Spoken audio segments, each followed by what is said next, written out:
நீ ஆர்ட்ஸ் தானடா படிச்ச, எப்படி ஐடில வேலை பார்க்குற? எந்த டிகிரினாலும் பரவாயில்லண்ணா. சென்னையில் இருக்க எஸ்எல்ஏ ஐடி ட்ரைனிங் இன்ஸ்டியூட் தான் நான் ட்ரைனிங் எடுத்தேன். மாதம் 30,000 சம்பாதிக்கிறேன். சூப்பர்டா. For IT training and placement contact 8870 67784.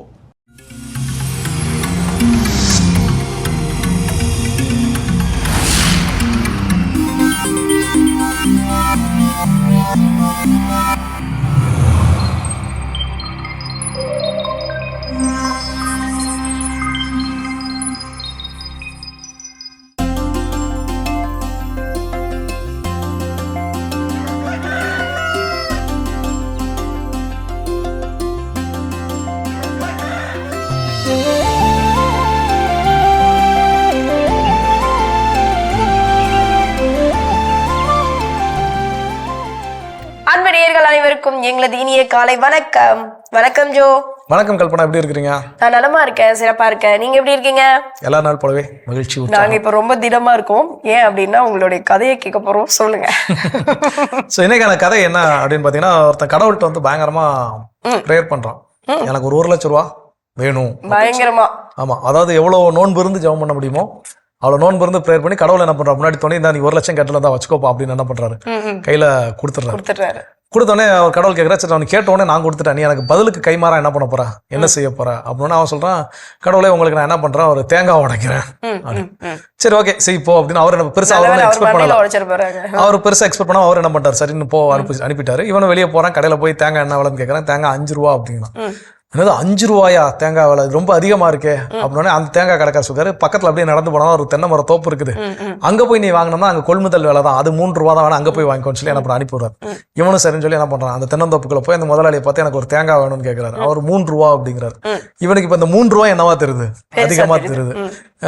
கம்மியா அதோட கிடைக்காதா அப்படின்னா அவர் சொல்றாரு, அந்த பாரு தென்னை மரம் தெரியுது பாரு, அதுல நீயே ஏறி பறிச்சுக்கிட்டனா 1 ரூபா தான் அப்படின்னா இவன் என்ன பண்றான், சரி ரைட்டு நம்ம ஏறி நம்மளே என்ன பண்ணுவோம் பதிச்சிருவான், நமக்கு ஏற தெரியாது இருந்தாலும் என்ன பண்ணலாம் முயற்சி பண்ணலாம்னு சொல்லி என்ன பண்றான், மேலே ஏறுறான். ஏறி ஒரு கட்டத்தில் அந்த தென்னை மரம் வந்து இப்படி வளைஞ்சு ஒரு மாதிரி நிற்குது. இவன் இதுதான் நமக்கு உயரத்தில் நேராக ஏறத விட அது வளைஞ்சு இருக்குது, இது உயரம் கம்மியாக தானே இருக்கும், நம்ம இதில் என்ன பண்ணிடலாம் ஏறிடலாம்னு ஒரு தென்னை மரத்தில் ஏறுறான். பாதி வழியில கை வலிக்கு என்ன பண்றான், தொங்கிட்டு நிக்கிறான், கையை பிடிச்சி தொங்கிட்டு இருக்கிறான். அவன் இடுப்புல கடவுள் கொடுத்த 1,00,000 ரூபா என்ன பண்ணிருக்கான், துண்டுல முடிச்சு வச்சிருக்கான். இப்ப அந்த டைம் ஒரு யானை பாகன் யானை மேல உட்காந்து என்ன பண்றான், வாரம் வந்தவன்ட்ட சொல்றான், ஐயா ராசனை எப்படியாவது என்ன பண்ணிரு இறக்கி விட்டுனா அவனுக்கு என்ன பண்றான், 10,000 ரூபா தாரேன்னு சொல்லி. அந்த யானை பாகனுக்கு ஆகா நம்ம ஒரு யானை சவாரி செஞ்சு 5 10 தான் கிடைக்கும், நீங்க உன்னை இறக்கி விட்டா 10,000 ரூபா தாரேன்னு சொல்றானே, அப்ப நமக்கு இது நல்ல லாபம் தான் சொல்லி இவன் யானை கிட்ட கொண்டு போய் என்ன பண்றான், அவன் காலை என்ன பண்றான் பிடிச்சிக்கிறான். இவன் பிடிச்ச கேப்ல யானை என்ன ஆயிடுச்சு, நகண்டு போயிருச்சு. இப்ப மேல அவன் காலை பிடிச்சி இவன் என்ன பண்ணிட்டு இருக்கான், தொங்கிட்டு இருக்கிறவன் இவன் சொல்றான் கீழே இருந்து யானை பாகன், ஐயா ராசா நீ என்ன பண்ணிடாத, கால கைய உதறி என்ன பண்ணிடாத, விட்டுறாத, நீ விட்டா நான் என்ன பண்ணிடுறேன், கீழே விட்டு நான் உனக்கு 5,000 ரூபா என்ன பண்றேன் தாரேன் அப்படின்னு. இவன் மேல கணக்கு போட்டு பார்க்கான், நம்ம 10,000 ரூபா தரேன்னு சொன்னோம், ஆனா இப்ப அவனுக்கு தர வேண்டிய தேவையில்லை, ஏன்னா அவன் என்ன பண்ணல இறக்கி விடல, ஆனா அவனை நம்ம பாதுகாப்பா பார்த்துக்கிட்டா இன்னொரு 5,000 ரூபாய் நமக்கு என்ன பண்ணுது எக்ஸ்ட்ரா கிடைக்குது அப்படின்னு அவன் என்ன பண்றான், சந்தோஷப்படுறான். அந்த டைம் அங்க ஒட்டகத்துல ஒரு ஆள் என்ன பண்றாரு, வராரு. அவர்கிட்ட இவன் கீழே யானை பாகன்னு சொல்றான், ஐயா நீ என்ன எப்படியாவது தயவு செஞ்சு எங்க காலை பிடிச்சி இறக்கி விட்டனா உனக்கு நான் என்ன பண்றேன், ஒரு 3,000 ரூபாய் தரேன். அவரும் ஆகா நமக்கு ஒரு 3,000 ரூபாய் சும்மா கிடைக்குது சரின்னு சொல்லிட்டு இவர் என்ன பண்றாரு, அவனுக்கு காலை பிடிச்சி இறக்கணும், காலை பிடிக்கிறாரு. பிடிச்ச கேப்ல ஒட்டகம் என்ன ஆயிருது, நழுவி போயிருது. நழுவி போனா இப்ப அவர் யானை பாகன் காலை பிடிச்சிட்டு ஒட்டகத்தை கொண்டு வந்து என்ன பண்றான், தொங்கிட்டு இருக்கான். அவன் கீழே யானை பாகன்றது மேல சொல்றான், ஐயா ராசா யாரும் என்ன பண்ணிடுறீங்க, கால கைய விட்டுறாதீங்க, நீங்க யாரு என்னை காப்பாத்துறீங்களோ அவங்களுக்கு நான் என்ன பண்றேன், ஒரு 3,000 ரூபாய் தாரேன். இப்ப மேல தொங்கிட்டு இருக்கிறோம் பாக்குறான், ஆகா நம்ம 1,00,000 ரூபாய் கடவுள்கிட்ட வாங்கணும், இப்ப இவனை காப்பாத்தினா ஒரு 5,000 ரூபாய், அவனை காப்பாத்தினா ஒரு 3,000 ரூபாய், எவ்வளவு வருது அப்படின்னு கணக்கு போட்டு பாக்குறான். மனக்கணக்கு சரியா வரல. சரி விரல கூட்டி எண்ணுவோம்னு சொல்லிட்டு கையெடுத்துட்டு விரல கூட்டி என்ன பண்ணிருக்கான், என்ன இருக்கிறான். ஸோ 2-3 பேருமே என்ன பண்ணாங்க, ஒத்துழைக்கல. ஸோ பல நேரங்கள் நம்முடைய பேராசை அப்படிங்கிறது இந்த 3 பேர்ல ஏதோ ஒரு கேரக்டர்ல நம்ம என்ன பண்றோம், கண்டிப்பா இருக்கிறோம். ஸோ பேராசை பெரு நஷ்டம் என்பதை உணர்ந்திருக்க வேண்டும். சிந்திக்கக்கூடிய ஒரு கதை இந்த இனிய காலை வேளையில சிந்திப்போம், தொடர்ந்து பேசலாம். அதுக்கு முன்னாடி இந்த நாள் ஆரம்பிச்சிடலாம். இப்ப ஆலய தரிசனம் பார்க்கலாம்.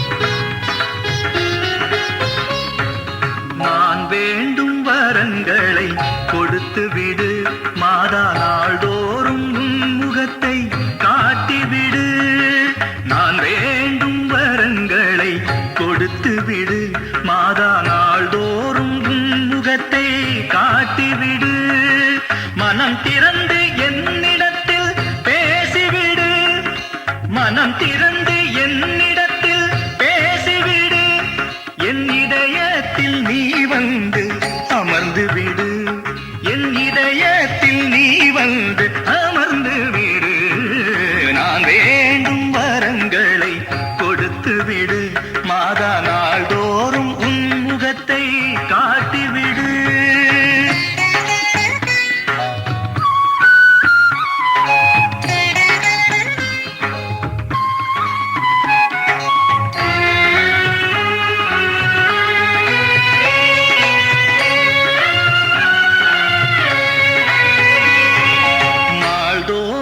அயராது உழைத்திடவும் நாம் நலமோடும் வளமோடும் வாழ்ந்திடவும் நாள்தோறும் அயராது உழைத்திடவும் நாம் நலமோடும் வளமோடும் வாழ்ந்திடவும் அன்போடு பண்பை நான் வளர்த்திடவும் அன்போடு பண்பை நான் வளர்த்திடவும் தான தர்மங்கள் செய்து நான் மகிழ்ந்திடவும் தான தர்மங்கள் செய்து நான் மகிழ்ந்திடவும் நான் வேண்டும் வரங்களை கொடுத்து விடு மாதா நாள்தோறும் உன் முகத்தை காட்டிவிடு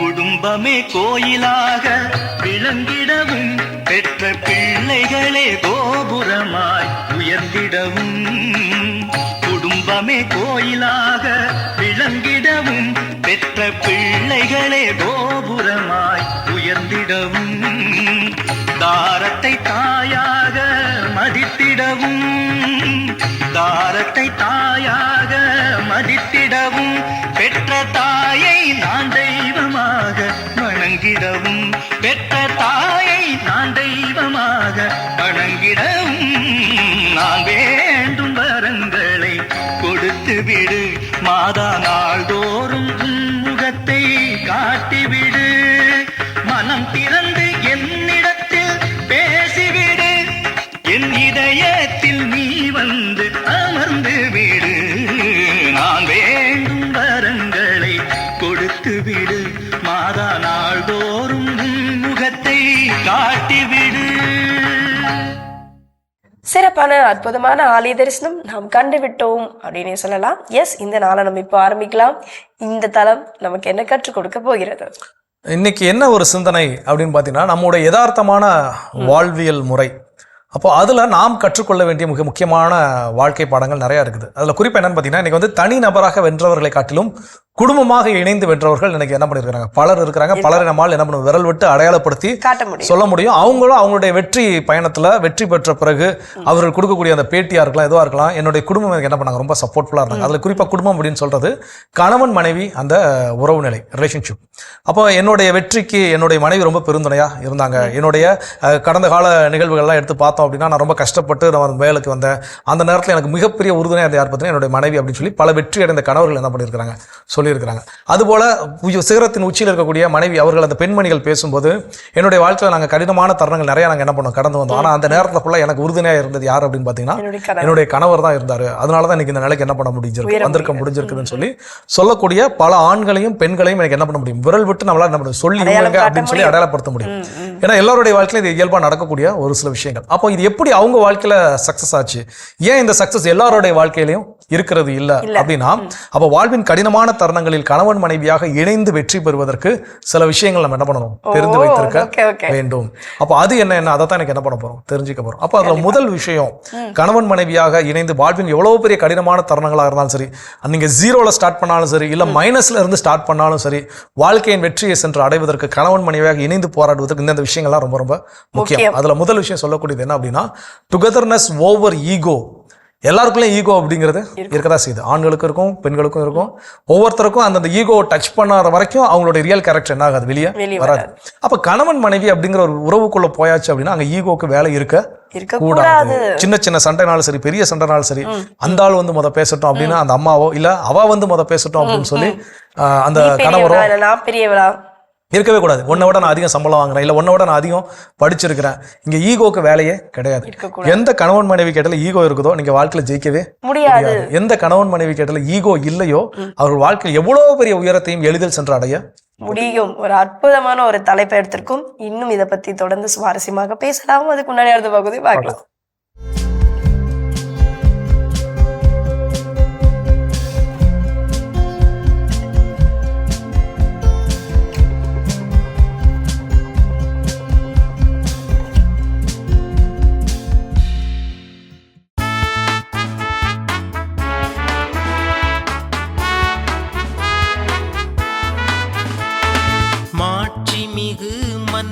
இவர் யாரோ, ஆண்டவர் இவரே. மாட்சிமிகு மன்னர் இவர் யாரோ, ஆண்டவர் இவரே. வாயில்களே உங்கள் நிலைகளை உயர்த்துங்கள், தொன்மை மிகு கதவுகளே உயர்ந்து நில்லுங்கள்.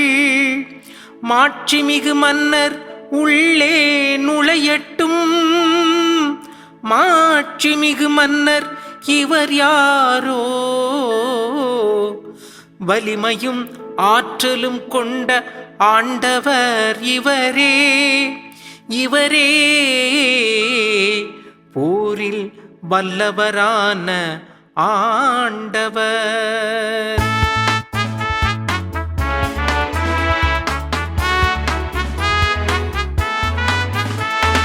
மாட்சிமிகு மன்னர் இவர் யாரோ, ஆண்டவர் இவரே. மாட்சிமிகு மன்னர் இவர் யாரோ, ஆண்டவர் இவரே.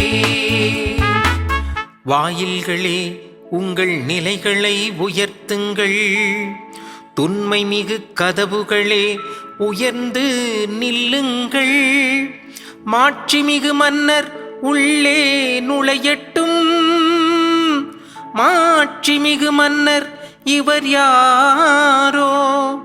படைகளின் ஆண்டவர் இவரே, இவரே. மாட்சிமிகு மன்னர்.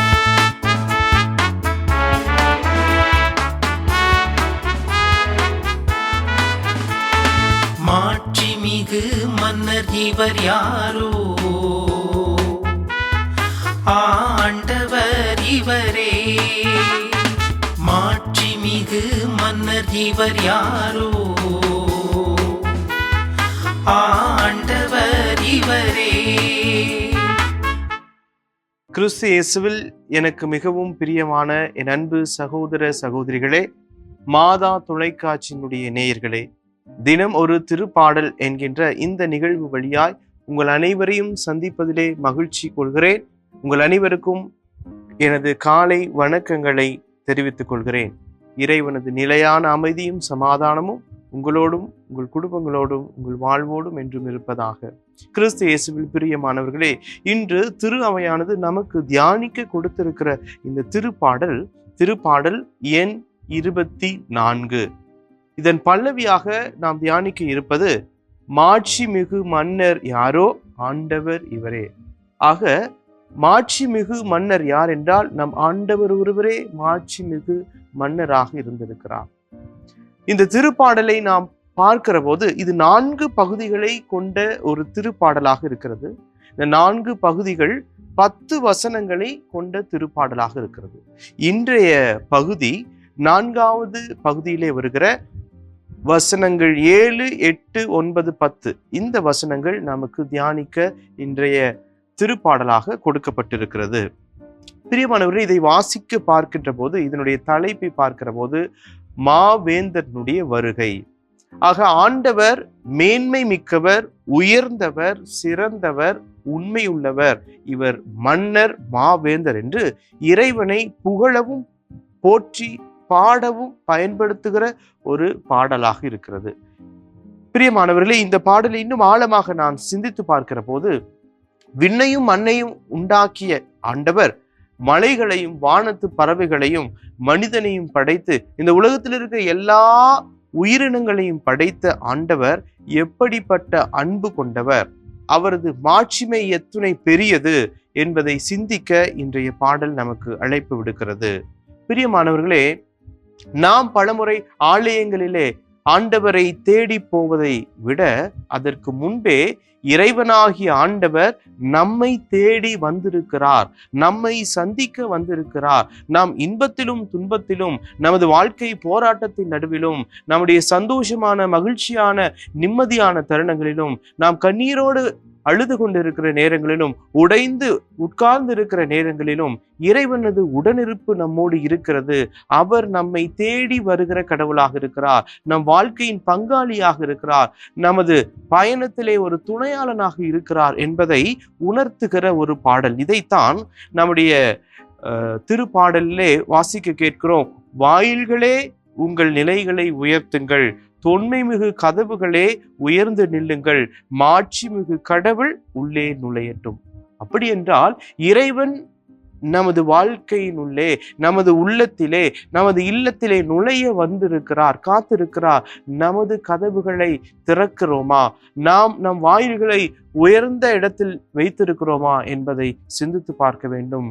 அது என்ன உயர்ந்த நிலை என்றால், நம்முடைய புனிதமிக்க வாழ்வு. நம்முடைய வாழ்வு ஆண்டவர் வருகிற போது எப்படிப்பட்ட வாழ்வாக இருக்கிறது?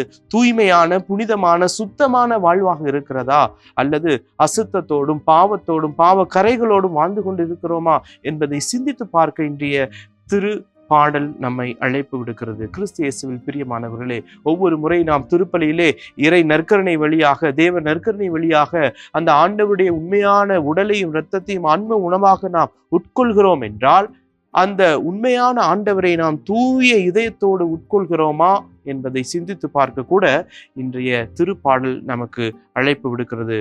வானிலிருந்து இறங்கி வந்த உயிருள்ள உணவு நானே.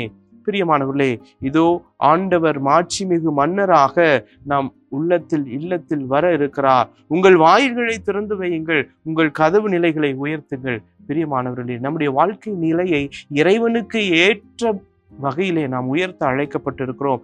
இறைவனுக்கு ஏற்ற வகையிலே இறைவனை நமது வாழ்க்கையிலும் நமது இல்லத்திலும் உள்ளத்திலும் வரவேற்க தகுதியான நிலையிலே நாம் மாற்றி அமைக்க இந்த திருப்பாடல் நமக்கு அழைப்பு விடுக்கிறது.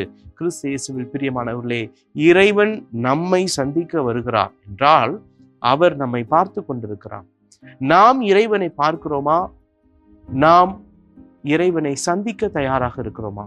பிரியமானவர்களே, எவ்வாறு நம்மை சந்திப்பவர்களுக்கு இறைவனை கொடுக்கிறோம்? இறைவனிடத்திலிருந்து ஆசீர்வாதத்தை பெற்றுக்கொண்ட நாம், இறை சந்திப்பினுடைய ஆசீர்வாதத்தை பெற்றுக்கொண்ட நாம் பிறரோடு சந்திக்க போது அந்த ஆசீர்வாதத்தை பகிர்ந்து கொள்கிற நபர்களாக இருக்கிறோமா?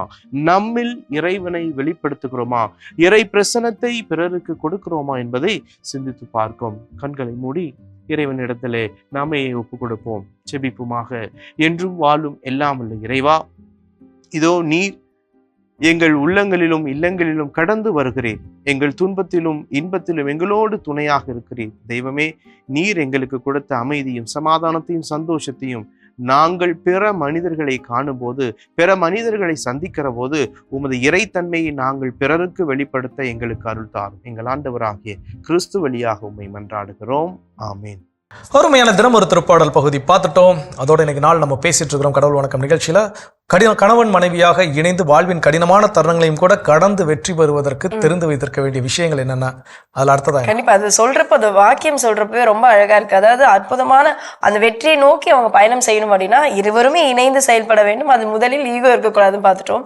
செகண்ட் என்னப்பா இருக்கக்கூடாது அப்படின்னா இது இருக்கணும். என்ன அப்படின்னா ஓப்பன் கம்யூனிகேஷன். ஒரு சில காரியங்களை மறைச்சு வச்சிருந்தா ஓகே, அது அவருக்கு பிடிக்காது, அதனால நம்ம மறைச்சிட்டு நம்ம அதை செய்வோம் அப்படின்னா நத்திங். ஹஸ்பண்ட் அண்ட் ஒய்ஃப்குள்ள அப்படிலாம் ஒண்ணுமே கிடையாதுங்க. சில உண்மைகள் சொல்லணும், சில உண்மைகளை சொல்லக்கூடாது, அந்த மாதிரி எந்த வேறுபாடும் கிடையாது. ஏன்னா இணைந்து அவங்க ஒரு குடும்பமா பயணம் செய்யறப்போ அந்த பயணம் ரொம்ப அழகா இருக்கணும், அந்த பயணம் வந்து ஒரு வெற்றியை நோக்கி போய் செல்ல வேண்டும் அப்படின்னா அந்த ஓப்பன் கம்யூனிகேஷன் அப்படின்றது ரொம்ப முக்கியம். நிச்சயம். இதை எப்படி நம்ம தெரிஞ்சுக்கலாம் அப்படின்னா, இன்னைக்கு ஒரு கணவனிடமோ ஒரு மனைவியிடமோ ஒரு ஃப்ரெண்ட்ஸ் வந்து சொல்றாங்க நம்ம ஒரு டூர் என்ன பண்ணலாம், அரேஞ்ச் பண்ணலாம், இல்ல இப்படி ஒரு பர்த்டே பார்ட்டி இருக்கு, இல்ல இப்படி ஒரு ஃபங்க்ஷன் இருக்குது வாங்க அப்படின்னு கூப்பிடுறப்போ அந்த மனைவி வந்து என் வீட்டுக்கார்ட்ட கேட்டு சொல்றேன் அப்படின்னு சொல்லக்கூடிய பதிலோ, இல்ல என் மனைவிட்ட நான் கலந்து பேசிட்டு நான் சொல்றேன் அப்படின்னு சொல்லக்கூடிய பதிலோ, மேபி அவங்களுடைய முக்கியத்துவம் ஒரு முடிவு எடுக்கிற கூட நான் அவங்களை நான் கூப்பிட்டுக்கிறேன் அப்படின்னு சொல்றதாக இருந்தா அது ஒரு வெல் அண்ட் குட், ரொம்ப ரொம்ப சந்தோஷம். ஆனா இதை போய் எப்படி நான் அவர்கிட்ட ஓப்பன் பண்ண, அதுல சொல்றப்ப சொல்லுவாங்க அவர் எப்ப நல்ல மூடா இருக்காருன்னு பார்த்து அவர்கிட்ட நான் என்ன பண்றேன் சொல்றேன், அவ எப்ப நல்ல மூடா இருக்காளோ அந்த மூட பார்த்து நான் என்ன பண்றேன் சொல்றேன். அப்போ இந்த பதில் என்ன, ஓப்பன் கம்யூனிகேஷன்ஸ் அங்க என்ன கிடையாது. ஏன்னா ஒருத்தர் இதை போய் நம்ம சொல்றப்போ அவங்க என்ன பண்ணுவாங்க, மேபி போஸ்ட் அவுட் ஆகி வெடிக்கலாம், இது ஏன் இப்ப தேவைன்னு என்ன பண்ணலாம், சண்டை போடலாம், இது ஏன் வீட்டு சைடு ஃபங்க்ஷன், ஓ வீட்டு சைடு ஃபங்க்ஷன் என்ன பண்ணலாம், பிரிச்சு பேசலாம், இப்படி பல விஷயங்கள் அதுல என்ன பண்ணிருக்கும் உள்ள பொதிந்து இருக்கும். அப்போ நான் நல்ல நேரமா பார்த்து நல்ல மனநிலையில இருக்கும் போதா பார்த்து சொல்றேன் அப்படின்னு ஒரு கணவனோ மனைவியோ சொல்றாங்கன்னா அங்க ஓப்பன் கம்யூனிகேஷன் இல்ல. ஆனா வாழ்வின் கடினமான தருணங்களை கடந்து சென்று வெற்றி பெறுவதற்கு ஓப்பன் கம்யூனிகேஷன்ஸ் ரொம்ப ரொம்ப முக்கியம். என்னுடைய கணவர்கிட்ட நான் எப்பனாலும் எதையும் ஃப்ரீயா என்ன பண்ண முடியும், பேச முடியும். அவர் என்ன ஜட்மெண்ட் மென்டாலிட்டியோட என்ன பண்ண மாட்டாரு, பார்க்க மாட்டாரு.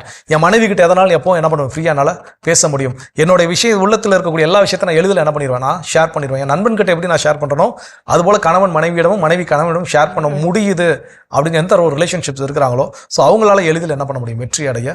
கண்டிப்பா ஜோ. அதாவது வாழ்க்கையில இணைந்து ஒரு ஹஸ்பண்ட் ஒய்ஃபா வந்து ஜெயிக்கணும்னு நினைக்கிறோமா, இந்த மாதிரி டிப்ஸ் எல்லாம் நமக்கு வேணும் அப்படின்றத எல்லாரும் நோட் பண்ணிட்டு இருப்பாங்க. நோட் பண்ணுங்க, தொடர்ந்து பேசுவோம். இப்ப அடுத்த பகுதி பார்க்கலாம்.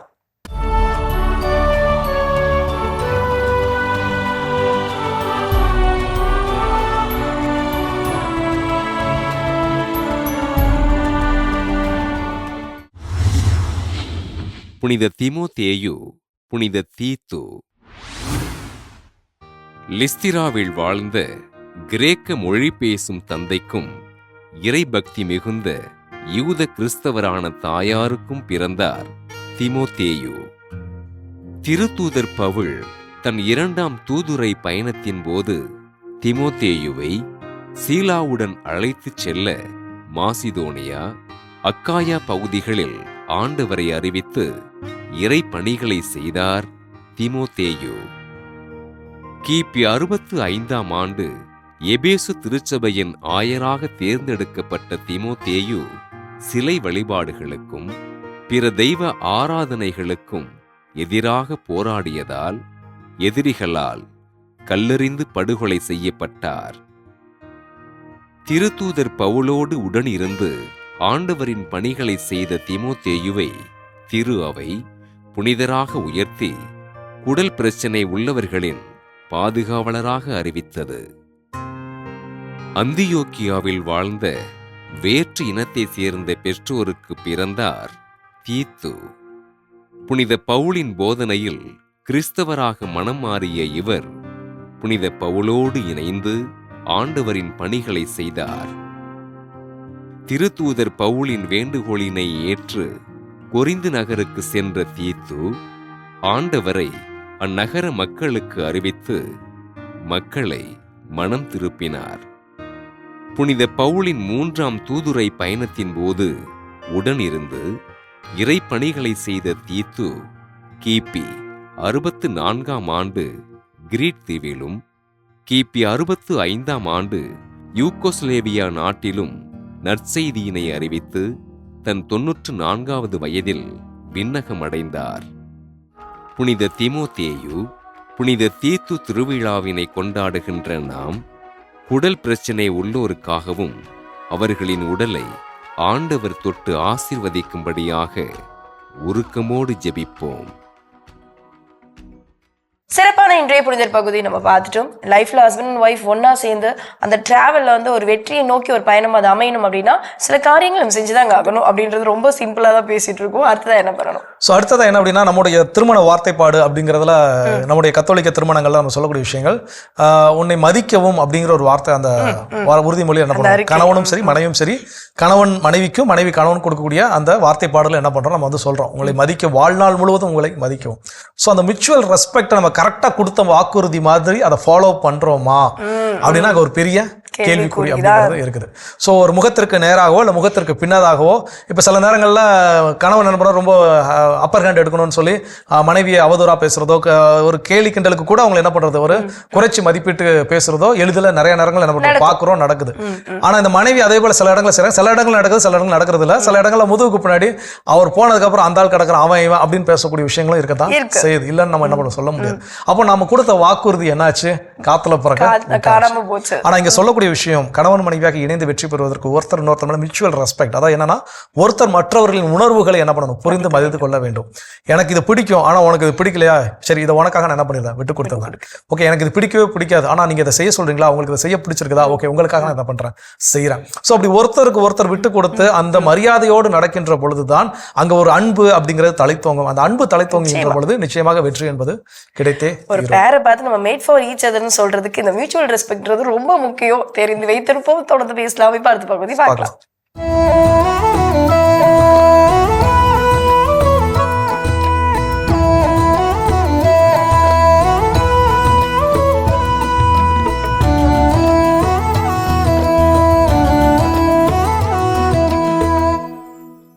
முல்லாவிடம் அவரது உற்ற நண்பர் ஒரு நாள் வந்தார். கேட்டார், முல்லா, நீங்கள் பல வகைகளில் மக்களிடம் புகழ் பெற்றவராக திகழ்கிறீர்கள். மன்னரும் உங்களை தலையில் வைத்து கொண்டாடுகிறார்.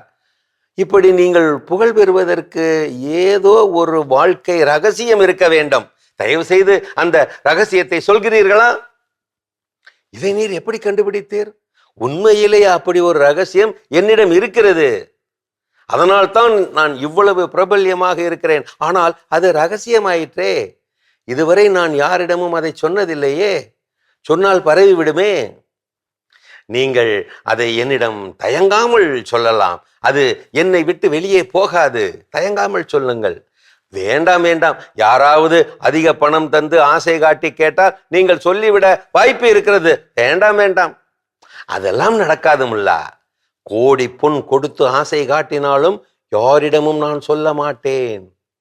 ஒருவேளை கத்தியை காட்டி மிரட்டி கேட்டால், முல்லா, அப்போதும் என் உயிரை விடுவேனே தவிர ரகசியத்தை விடமாட்டேன். அப்படியா? சரி சரி, உம்மை முழுமையாக நான் நம்புகிறேன். நீர் ஒரு ரகசியத்தை காப்பாற்றும் தீர்க்கமான திறன் கொண்டவர் என்று இப்போது நான் நம்புகிறேன். ஆனால் ஆனால் என்ன முல்லா? ஆனால் ஆனால் நான் அந்த ரகசியத்தை சொல்லிவிட்டால் ஒரு ரகசியத்தை, ஒரு சுய ரகசியத்தை காப்பாற்ற தெரியாத முட்டாளாகி விடுவேனே. உலகம் என்னை தூற்றுமே. என்ன செய்ய? முடித்தார் முல்லா. நீர் எப்படி ஒரு ரகசியத்தை காப்பாற்றுவதில் இவ்வளவு தீர்க்கமான செயல் கொண்டவராய் இருக்கிறீரோ, அதே போல நானும் தீர்க்கமான செயல் கொண்டவராய் இருப்பேன். என் ரகசியத்தை நான் காப்பாற்றுவேன். என்ன முல்லா சொன்னது சரிதானுங்களா? ரகசியங்காப்பு அது உண்மையின் சாகச வேலி. ரகசியம் காப்பான் ஞானி, ரகசியம் உடைப்பான் அஞ்ஞானி. ரகசியம் காப்பது தன்னடக்கமல்ல, தன் அறிவு. ரகசியம் அது நம்பிக்கையோடே ஆன கை கோர்ப்பு. ரகசியம் உடைபடும் போது நம்பிக்கையும் நெரிக்கப்படுகிறது. ரகசியம் காப்பவர் சொற்களை காப்பவர் அல்ல, ரகசியத்தின் ஆன்மாவையே காப்பவர். ரகசியத்தின் பால் மௌனம் என்பது பலவீனம் அல்ல, பலம். வலுவின்மை அல்ல, வலிமை. ஒரு தரமான மனிதரின் வெளிப்பாடு வார்த்தை வயிற்றோட்டத்தில் அல்ல, மன ஓட்ட மௌனத்தில். மௌனம் ஒரு பூமி என்றால் ரகசியம் அதில் புதைந்திருக்கும் புனித விதை.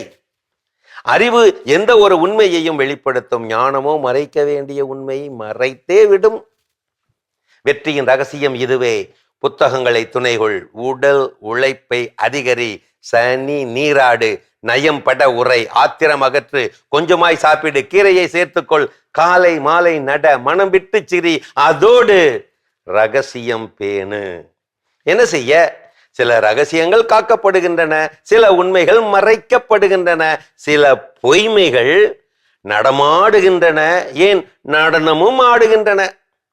மறவாதே மாதா டிவி நட்பே, கடவுள் தனது முழுமையான ரகசியங்களை இன்னும் வெளிப்படுத்தவில்லை.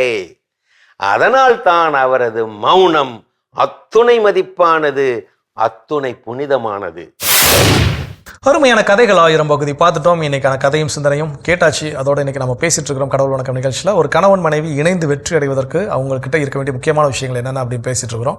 அடுத்தது என்ன சொல்றாங்க? நெக்ஸ்ட் வந்து பாத்தீங்கன்னா, ஒருவர் மற்றவர்களுடைய கடமைகளை பகிர்ந்து கொள்ள வேண்டும். அது சின்ன காரியமா இருந்தாலும் சரி. இன்னைக்கு காலையில இருந்து நீ டிஃபன் செய்யறோம், நான் டிஃபன் செய்யறோமா அப்படின்னு சொன்னா கூட ஓகே. அது கடமையானா கண்டிப்பா ஒரு குடும்பத்துல ஒரு சின்ன சின்ன காரியங்களை எடுத்து அதை செய்யறப்போ, அதை பகிர்ந்து வேலை செய்யறப்போ ஆகட்டும், பகிர்ந்து அந்த உணர்வுகளை வந்து ஷேர் பண்ணிக்கிட்டாலும் சரி. ஸோ இது ஒரு அற்புதமான தருணங்களை ஏற்படுத்தும், ஒரு அற்புதமான ரீச்சுக்கும் கொண்டு போகும். கண்டிப்பா இந்த ஷேர்டு ரெஸ்பான்சிபிலிட்டி அப்படின்னு சொல்றப்ப நம்ம எல்லாரும் 50-50, கணவன் 50 மனைவி 50 அப்படிங்கிற விஷயம் கிடையவே கிடையாது.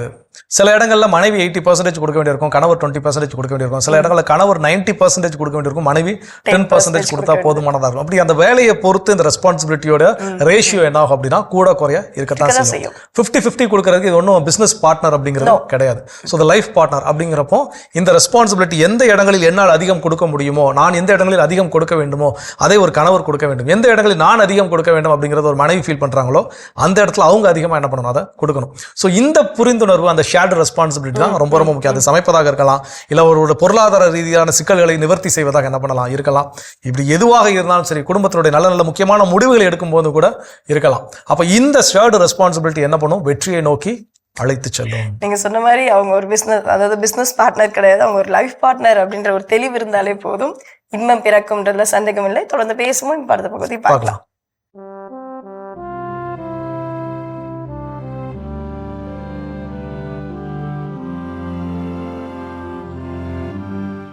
அன்புக்குரியவர்களே, ஆண்டவர் இயேசுவின் இனிய திருப்பெயரில் உங்களை அன்போடு வாழ்த்துகின்றேன். இயேசுவின் ஆளுமை என்னும் தொடரில் இன்று இயேசுவின் வேலை.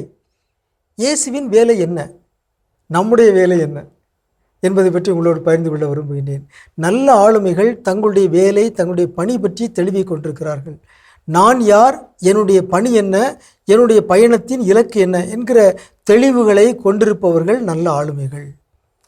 இயேசுடைய வேலை என்ன என்பதை பற்றி இயேசுவும் அறிந்திருந்தார், மற்றவர்கள் அறிந்திருந்தார்கள், அழகை அறிந்திருந்தது. மார்க்கு நற்செய்தி 1:24 தீய ஆவி சொல்கிறது, நாசரேத்து இயேசுவே, உமக்கு இங்கு என்ன வேலை, எங்களை ஒழித்து விடவா வந்தீர். ஆகவே இயேசுவின் வேலை அழகைகளை ஒழிப்பது, தீமைகளை ஒழிப்பது. இதுதான் இயேசுடைய வேலை. இயேசுவின் சீடர்கள் அனைவருடைய வேலை அதுதான், தீமைகளை ஒழிப்பது. திருத்துதர் பணிகள் 10:30 வாசிக்கிறோம், இயேசு அழகையின் கொடுமைக்கு உட்பட்டிருந்த அனைவரையும் அவர் விடுவித்து எங்கும் நன்மை செய்து கொண்டே சென்றார். ரொம்ப அருமையான ஒரு செய்தி. இயேசுடைய வேலை அழகையை ஒழித்து அழகையின் பிடியில் இருக்கின்ற அனைவரையும் விடுவித்து நன்மை செய்வது. அதான் இயேசுடைய வேலை. நல்ல ஆளுமைகளின் வேலை அதுதான்.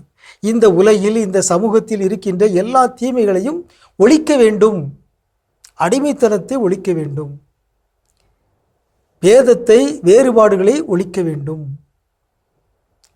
கல்வி அறிவின்மையை ஒழிக்க வேண்டும், சமத்துவமின்மையை ஒழிக்க வேண்டும். இதுதான் நல்ல ஆளுமைகளுடைய வேலை.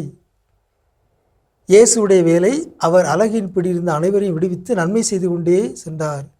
இயேசுவே, உமக்கு என்ன வேலை, எங்களை ஒழிக்கவா வந்தீர். தீமைகளை, அழகையை, தீய ஆவிகளை, இருளின் ஆற்றல்களை ஒழிப்பதுதான் இயேசுவின் வேலையாக இருந்தது. நல்ல ஆளுமைகளின் வேலை அதுவே. நம்முடைய வேலையும் அதுவாகத்தான் இருக்க வேண்டும். இந்த உலகில் தீமைகளை ஒழித்து இருளை அகற்றி ஒளியை ஏற்றுவதே, நன்மைகளை செய்வதே நல்ல ஆளுமைகளின் வேலை. அந்த தெளிவு நமக்கு இருப்பதாக நாமும் இயேசுவை போலவே அந்த வேலையை, அந்த பணியை நன்றாக செய்வோமாக. உங்களுக்கு அமைதி உரித்தாகுக. அற்புதமான இயேசுவின் ஆளுமைகள் நம்ம பார்த்துட்டோம். அடுத்ததாக கணவன் மனைவி வந்து இணைந்து செல்லும் அந்த வழியாகட்டும், அந்த பாலமாகட்டும், அந்த பயணமாகட்டும், அது வந்து ஒரு வெற்றியை நோக்கி பயணமா இருக்க வேண்டும் என்றால் என்னென்ன செய்ய வேண்டும்? அடுத்ததா 2 பேருமே, கணவனும் சரி மனைவியும் சரி, ஒருத்தருக்கு ஒருத்தர்கிட்ட எதிர்பார்க்கக்கூடிய விஷயம் வந்து பொண்ணோ பொருளோ இருக்க கூடாது. எமோஷனல் சப்போர்ட் அப்படிங்கிறது, இது வந்து எமோஷனல் சப்போர்ட் அப்படிங்கிறப்போ பெண்களுக்கு மட்டும் தான் தேவைப்படும். அதனால மனைவிக்கு மட்டும் தான் கணவன் கொடுக்கணுங்கிறது கிடையாது. கணவர்களுக்கும் பல நேரங்கள் என்ன பண்ணும், தேவைப்படும், எமோஷனல் சப்போர்ட் தேவைப்படும். ஒரு பிசினஸ்ல லாஸ் ஆகி வந்து நிற்கிறார், இல்லை ஒரு வேலையை விட்டு தூக்கிட்டாங்க திடீர்னு, ஏதோ ஒரு வெறுப்புல, ஏதோ ஒரு பார்ஷியாலிட்டி பார்த்து, ஏதோ ஒரு சில டிஸ்கிரிமினேஷன்ல அவங்க என்ன பண்றாங்க, வேலையை விடக்கூடிய ஒரு சூழல் அப்படிங்கிறது வருது. அப்படிங்கிறப்போ ஒன்றும் கவலைப்படாதீங்க, நம்ம என்ன பார்த்துக்கலாம், அவங்களுக்கு என்ன செய்யணும், நான் பக்கத்தில் அப்படின்னு சொல்லக்கூடிய ஆறுதல், எமோஷனல் சப்போர்ட். அதுபோல ஒரு வேலைக்கு செல்லக்கூடிய பெண்மணிக்கு அங்கே இருக்கக்கூடிய சில சிக்கல்கள், சவால் சவால்கள் அதை எதிர்கொள்கின்ற பொழுது எனக்கு வேலைக்கே போவேனான்னு ஒரு முடிவில் இருக்கிறாங்க அப்படின்னு வந்து துவண்டு போய் நிற்கின்ற பொழுது உன்னை பற்றி எனக்கு தெரியுமா, நீ போ, நான் பக்கத்தில் இருக்கிறேன் அப்படின்னு சொல்லக்கூடிய அந்த எமோஷனல் சப்போர்ட். இங்கே வந்து தேவை பணமோ இல்லை ஃப்ரீ அட்வைஸோ கிடையாது. பல நேரங்கள் என்ன பண்ணுறோம் அப்படின்னா பணத்தை கூட ரெண்டாவது பட்சம் தான், இந்த ஃப்ரீ அட்வைஸ் வாரி என்ன பண்ணுறோம் இறக்கிறோம்.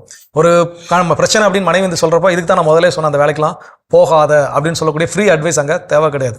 அங்கே பிரச்சனை இருந்தாலும் உனக்கு பக்கத்துணையாக நான் என்ன பண்ணுறேன் இருக்கிறேன், பக்கபலமாக நான் இருக்கிறேன் அப்படின்னு கொடுக்கக்கூடிய அந்த மாரல் சப்போர்ட், அந்த எமோஷனல் சப்போர்ட் தான் ஒவ்வொரு உறவுகளும், அதுவும் கணவன் மனைவி கிட்ட ஒருத்தர் மற்றவங்க கிட்ட எதிர்பார்க்கக்கூடிய ஒரு முக்கியமான விஷயம். அதை நாம் கொடுக்கின்ற பொழுது வெற்றி அடைய முடியும். தள்ளி விடுவதற்கு 1000 கரங்கள் இருக்கலாம், ஆனால் தாங்கி பிடிப்பதற்கு ஒருவர் கரங்கள் மட்டுமே இருக்கும் அப்படின்றதுல எந்த சந்தேகமும் கிடையாது. தொடர்ந்தும் பேசுவோம். ஒரு சின்ன பிரேக் போயிட்டு வந்தோம். நிச்சயமா.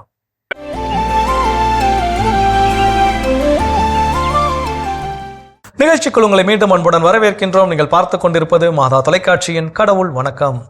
சிறப்பான நாள், மகிழ்ச்சியான நாள்ல நம்ம வந்து பேசிட்டு இருக்கிறோம். ஒரு கணவன் மனைவி இணைந்து வெற்றி அடைவதற்கு அவங்க கிட்ட இருக்க வேண்டிய முக்கியமான விஷயங்கள் அடுத்ததா என்ன சொல்றாங்க? ஒரு குடும்பத்திலயும் வந்து இந்த ஃபயர் அப்படின்றது இருந்துச்சு அப்படின்னா கண்டிப்பா அவங்க வந்து லைஃப்ல சக்சஸ் ரீச் பண்ணவே முடியாது. அது என்னங்க ஃபயர் அப்படின்னா அன்டவுட்லி சந்தேகம் அப்படின்ற ஒரு ஃபயர் தான். ஸோ அந்த நெருப்பு அது வந்து அப்படியே பற்றி எரிஞ்சிட்டே தான் போகுமே தவிர அதை அணைக்கவே முடியாது. அது எப்போ அணைக்க முடியும் அப்படின்னா அவங்க மனசுக்குள்ள தன் மனைவி தன் கணவர் எனக்காக தான் இருக்காங்க, அவங்க எது பண்ணாலும் என்னுடைய நன்மைக்காக தான் பண்றாங்க அப்படின்ற அந்த ஒரு நம்பிக்கை எப்போ பிறக்கிறதோ அப்பொழுது அந்த சந்தேகம் அப்படின்ற அந்த தீ வந்து அழிக்கப்படும். ஸோ இது இருந்தாலே போதுங்க அந்த குடும்பத்துல அந்த சக்சஸை ரீச். கண்டிப்பா இந்த சந்தேகம் அப்படின்னு சொல்றப்போ என்னுடைய தனிப்பட்ட ஒரு கருத்து, நான் என்ன நினைப்பேன் அப்படின்னா இன்னைக்கு நான் எப்படி இருக்கிறனோ அது போலதான் எனக்கு மற்றவரையும் பார்க்க தோன்றும். எனக்கு இன்னொருத்தர் மேல சந்தேகம் வருது அப்படின்னா அந்த விஷயத்துல என்ன பண்ணிருப்பேன், தப்பு செஞ்சிருப்பேன். அப்போ அந்த தப்பை நான் இன்னொருத்தர் மீது என்ன பண்றேன், பொருத்தி பார்க்கின்றேன். அப்போ பொருத்தி பார்க்கின்ற பொழுது நான் செஞ்சிருக்கிறேன், நான் செஞ்ச மாதிரி தான் இவங்களும் செய்வாங்களோ அப்படிங்கிற ஒரு எண்ணத்தை என்ன பண்ணும் ஏற்படுத்தக்கூடியதாக இருக்கும். இது என்னுடைய தனிப்பட்ட கருத்து. ஸோ அந்த வேலை இந்த கணவன் மனைவி இடையில் இருக்கவே கூடாத ஒரு முக்கியமான விஷயம் என்ன அப்படின்னு பார்த்தீங்கன்னா இந்த சந்தேகம், ஐயம் அப்படிங்கிற ஒரு சில விஷயங்கள். அதுவும் நம்பிக்கை வேண்டும். அதாவது நம்பிக்கை எப்படின்னா வித்தவுட் டவுட், எவ்வித ஐயமும் இல்லாத ஒரு அசைக்க முடியாத நம்பிக்கை. கண்ணுக்கு முன்னாடி பாதையே தெரியல அந்த டைம் வந்து மனைவி தைரியமா குதிங்க அப்படின்னு சொன்னா அந்த நம்பிக்கையோடு குதிக்க வேண்டும். ஏன்னா என்கிட்ட பாதை இருக்கு, அவள் பார்த்துருக்குற அந்த பாதை நான் என்ன பண்றேன், என் கண்ணுக்கு தான் அந்த பாதை என்ன பண்ணல தெரியல, ஆனா அவளுடைய கண்களுக்கு என்ன பண்ணுது தெரிகிறது அப்படிங்கிற ஒரு நம்பிக்கை. அதுபோல என் கணவர் சொல்கிறார் என்னுடைய கண்ணுக்கு அந்த பாதை என்ன பண்ணல தெரியல, ஆனா என்னுடைய கணவருக்கு என்ன பண்ணுது தெரிகிறது அப்படின்னு ஒரு அசைக்க முடியாத நம்பிக்கை எந்த ஒரு கணவன் மனைவிக்கு இடையில் இருக்கிறதோ அவங்களுக்குள்ள யார் என்ன புகுந்து என்ன கேம் பிளே பண்ணாலும் அங்க நடக்குமான்னு கேட்டா ஒன்னும் நடக்காது. அவருடைய கண்டிப்பா ஏன்னா அவருடைய வெற்றி பயணத்திற்கு ஃபுல் ஸ்டாப் வைக்க முடியுமானா நிச்சயமாக முடியாது. தொடர்ந்து பேசலாம். இப்ப அடுத்த பகுதி பார்க்கலாம்.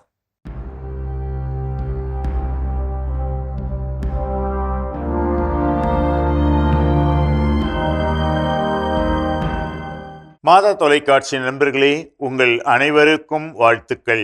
வாழ்விலே நாம் வெற்றி பெற வேண்டும் என்று எல்லாரும் விரும்புகிறோம். ஆனால் அந்த வெற்றி என்பது எதிலே அடங்கி இருக்கிறது? பல சமயங்களில் நாம் நினைப்பது அடுத்தவர்களை நான் அடக்கி ஆண்டு உயர்ந்து நிற்கும் போது நான் வெற்றி பெற்றேன், அடுத்தவர்கள் தாழ்ந்து போனார்கள், நான் உயர்ந்து நிற்கிறேன், எனவே அது வெற்றி என்று நாம் பொதுவாக கருதுகிறோம். ஆனால் உண்மையான வெற்றி என்பது அதுவல்ல. உண்மையான வெற்றி என்பது என்னையும் என்னை சார்ந்த எல்லாவற்றையும் கட்டுப்பாட்டிற்குள் நான் வைத்திருக்கிறேன். என் சிந்தனைகளை என்னால் கட்டுப்படுத்த முடியும், எனது உணர்ச்சிகளை என்னால் கட்டுப்படுத்த முடியும், எனது செயல்பாடுகளை என்னால் கட்டுப்படுத்த முடியும் என்று சொன்னால் அப்போதுதான் நான் ஒரு வெற்றி மனிதன். பாருங்கள், பிளாட்டோ என்ற தத்துவ பேரறிஞர் இப்படி அழகாக கூறுகிறார், self conquest is the greatest of victory. தன்னை கட்டுப்பாட்டுக்குள் வைப்பதே அனைத்திலும் மிக சிறந்த வெற்றி. இதையேதான் இன்னொரு புலவரும் இப்படி சொல்லியிருக்கிறார், யார் மிக சிறந்த அரசன் என்றால் தன்னையே ஆட்சி செய்து கொள்ள யாரால் முடிகிறதோ அவர்தான் உலகை ஆட்சி செய்யக்கூடிய தகுதி பெற்ற அரசர் என்று. ஆம் நண்பர்களே, நாம் என்ற இந்த உலகம், நம்முடைய அறிவு, நம்முடைய சிந்தனைகள், நம்முடைய உணர்ச்சிகள், நம்முடைய செயல்பாடுகள், நம்முடைய திட்டங்கள், நம்முடைய உறவுகள் என்று அந்த நான் என்பதிலே இவ்வளவு காரியங்கள் இருக்கின்றன. அத்தனையும் தன் கட்டுப்பாட்டுக்குள் வைத்து தான் எடுக்கின்ற முடிவின்படி செயல்பட்டு, தான் எடுக்கின்ற முடிவின்படி பேசி, தான் எடுக்கின்ற முடிவின்படி நடந்து கொள்கின்ற அந்த ஒரு ஆற்றல்தான் உண்மையிலேயே வெற்றி என்று சொல்லப்படுவது. எனவே வெற்றி என்பது அடுத்தவனை பொருளை எடுத்துக்கொள்வது வெற்றி என்று நினைக்காமல், அடுத்தவனை அடக்கி ஆள்வது எனக்கு வெற்றி என்று நினைக்காமல், தன்னையே கட்டுப்பாட்டுக்குள் வைப்பதே அனைத்திலும் மிகச்சிறந்த வெற்றி என்று பிளாட்டோ கூறுவதை நாம் நினைவில் கொண்டு வெற்றி மனிதர்களாக வாழ உங்களை அன்போடு வாழ்த்துகிறேன். சிறப்பான ஆன்றோர் வாக்கு பகுதி நம்ம பார்த்துட்டோம். கணவன் மனைவி இணைந்திருக்கும் அந்த தருணம் ஒரு வெற்றிக்கான ஒரு தருணம் தான். ஆனால் அது எப்பொழுது அவங்க நடந்துக்கிற சில காரியங்களை பொறுத்துதான் இருக்கு அப்படின்னு நம்ம பேசிட்டு இருக்கோம். அடுத்ததா என்ன அப்படின்னா, வாழ்வின் கடினமான தருணங்கள் அப்படிங்கிறது எல்லாரோட லைஃப்லயும் கண்டிப்பா நடக்கும்.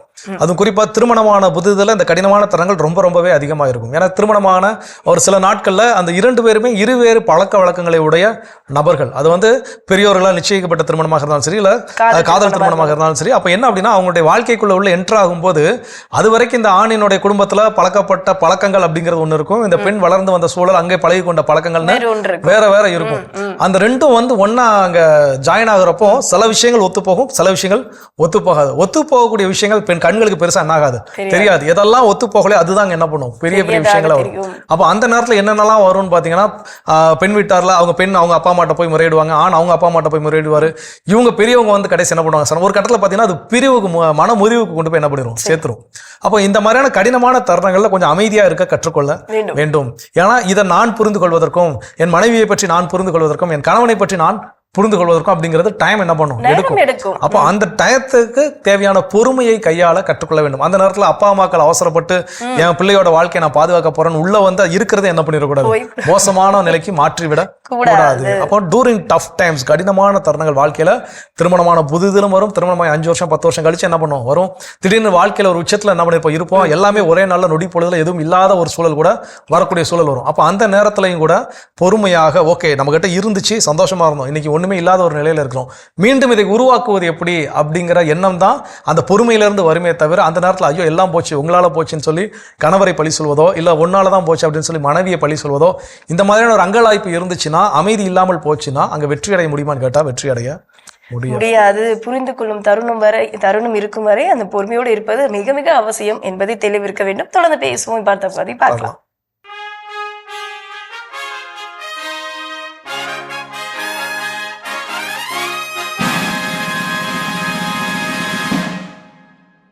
மாதா தொலைக்காட்சி நேயர்கள் அனைவருக்கும் அன்பின் வணக்கம். இந்திய ராகி என்ற இந்த தொலைத்தொடரின் வழியாக உங்களோடு நான் இதுவரையிலும் நாம் நிர்வாகத்தை பார்த்துட்டோம்.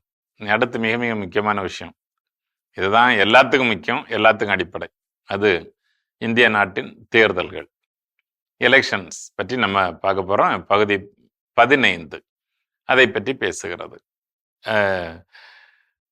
இதுதான் ஒரு சமூகத்தை கட்டி எழுப்புகிறது. தேர்தல்களுக்கு தான் அந்த பங்கு இருக்கிறது. உங்களுக்கு தெரியும், தேர்தல் இல்லை என்றால் மக்களாட்சி முறை இல்லை, மக்களாட்சி முறை இல்லை என்றால் நாம் எல்லோரும் மன்னர்களாக முடியாது.